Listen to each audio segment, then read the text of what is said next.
les grands médias mainstream ont conclu des accords consanguins que je vais détailler dans un instant avec les géants du numérique, essentiellement Google et Facebook. Et ce sont des accords secrets. Mais il faut bien comprendre ce que ça veut dire.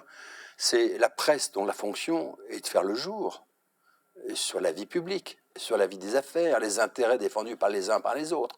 La transparence devrait être la règle. L'AFP a conclu avec Facebook un accord, je crois, pour 10 millions d'euros par an de certification de l'information, ce qu'on appelle le fact-checking. Mais le fact-checking, ça veut dire quoi? C'est-à-dire qu'une partie des équipes journalistiques vont contrôler des informations ou des rumeurs qui sont décrétées par des algorithmes mathématiques. Donc ça détourne le journalisme de ce qui est sa première liberté, c'est l'autonomie et l'indépendance de son agenda. Le Canada a pris une loi en 2021 disant les accords doivent être équitables et transparents. Et tout le monde a l'obligation d'adhérer au même centre de gestion.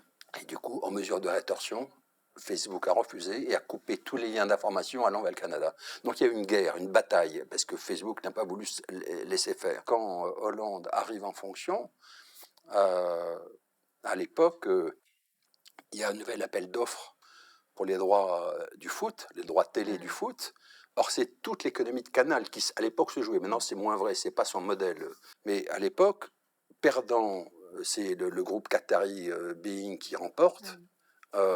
Bolloré est terrorisé en disant Canal est menacé de mort. Et François Hollande a pris son téléphone, a appelé l'émir du Qatar en disant s'il vous plaît, faites 50-50 avec Bolloré, partagez les droits du foot. L'important, c'est de faire un instrument de propagande. Et si on écoute les médias, y compris les médias publics le week-end, on passe tout le week-end à vous décliner les titres du JDD. Même si le lectorat s'effondre, l'instrument de propagande reste.